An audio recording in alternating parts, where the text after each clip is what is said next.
అబ్బాయిలు ఎంతో అదృష్టవంతులు కదండి. ఎందుకంటే వాళ్ళకి మాలేసే అదృష్టం దక్కుతుంది. ఏం చేస్తాం, కొన్ని కొన్ని నియమాలు మనం పాటించాలి, తప్పదు.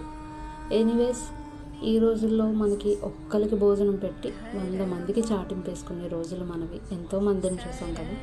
అలాంటిది మన రాజమండ్రి కాలమూరులో ఎన్విబి వెంచర్స్లో, వాళ్ళ వెంచర్స్లోనే ఎంతోమంది స్వాములకి వితౌట్ డొనేషన్ ఏ మనీ తీసుకోకుండా, వాళ్ళని మనం తీసుకోమని అడిగినా సరే తీసుకోకుండా ఫ్రీగా ఫుడ్ సర్వీస్ అయితే చేస్తున్నారండి. ఓన్లీ ఆఫ్టర్నూన్ ఫుడ్డే కాదు, మనకి మార్నింగ్ నుంచి ఈవినింగ్ వరకు టిఫిన్స్ అన్నీ వాళ్ళే చూసుకుంటున్నారండి. మా స్వామి నిన్న వెళ్ళారు, ఈరోజు నన్ను కూడా తీసుకువెళ్ళారు. నేనేం తినడానికి వెళ్ళలేదండి, జస్ట్ చూడడానికి వెళ్ళానంతే. అంతమంది స్వాముల మధ్యలోకి మనం వెళ్ళాం కూడా. బయట ఆగిపోయాను, ఆయన వీడియో తీసుకొని వచ్చారు. ఫుడ్ అయితే చూస్తున్నారు కదండి, ఏదో ఫ్రీగా పెడుతున్నాం కదా అని పిచ్చి పిచ్చిగా ఏం పెట్టట్లేదు. క్వాలిటీ చాలా బాగుంది. వెళ్ళాలనుకున్న వాళ్ళు వెళ్ళండి.